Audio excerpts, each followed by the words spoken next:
उत्तर प्रदेश के मुख्यमंत्री योगी आदित्यनाथ ने एक स्टेटमेंट दिया है कि खासतौर से हिंदुओं को बोला है कि आप बटेंगे तो कटेंगे। इस मसले पर क्या बोलना चाहते हैं? देखिए, योगी आदित्यनाथ ने खुद वो भारत की बेइज्जती कर रहे हैं, भारत को कंपेयर कर रहे हैं बांग्लादेश से। क्या वो ये कहना चाहते हैं कि भारत में इलेक्शंस रिग होते हैं? क्या वो ये कहना चाहते हैं कि नरेंद्र मोदी की सरकार इनस्टेबल है? और भारत को बांग्लादेश से वो क्यों कंपेयर कर रहे हैं?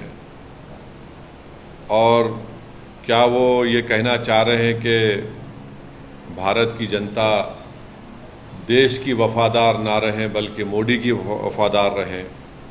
और अगर नहीं करेंगे तो जिस तरह शेख हसीना ने बांग्लादेश में मासूम लोगों पर गोलियां चलवाई, क्या वो गोलियां चलवाएंगे? अब वो बात करते हैं देश की यूनिटी के बारे में। तो यूनिटी देश की कब होगी? जब इंसाफ होगा। और ख़ुद योगी ने उनके राज में कई फॉल्स एनकाउंटर्स हुए अल्पसंख्यक समाज मुसलमानों के। उनके राज में आज भी बुलडोज़र के ज़रिए मुसलमानों के घरों को तोड़ दिया जाता है। तो और उन्हीं के राज में लोग बोलते हैं कि मुसलमानों का क्या जेनोसाइड नरसंहार हो। वो खुद हेट स्पीच देते हैं मुसलमानों के बारे में। योगी ने खुद कहा था ठोक देंगे।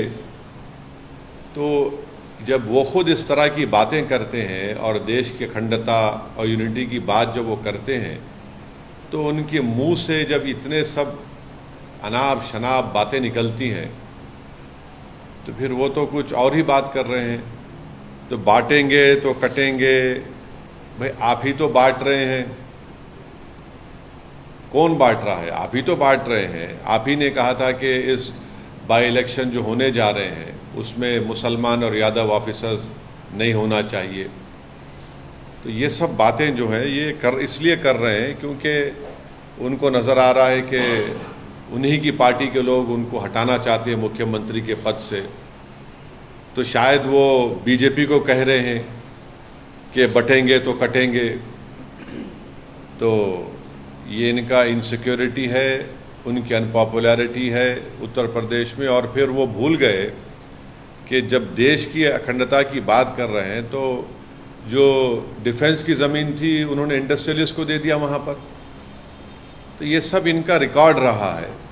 तो इसलिए वो बौखलाहट का शिकार होकर अपनी हस्बे आदत सिर्फ मुसलमानों को निशाना बना रहे हैं अपनी हेट स्पीच के ज़रिए।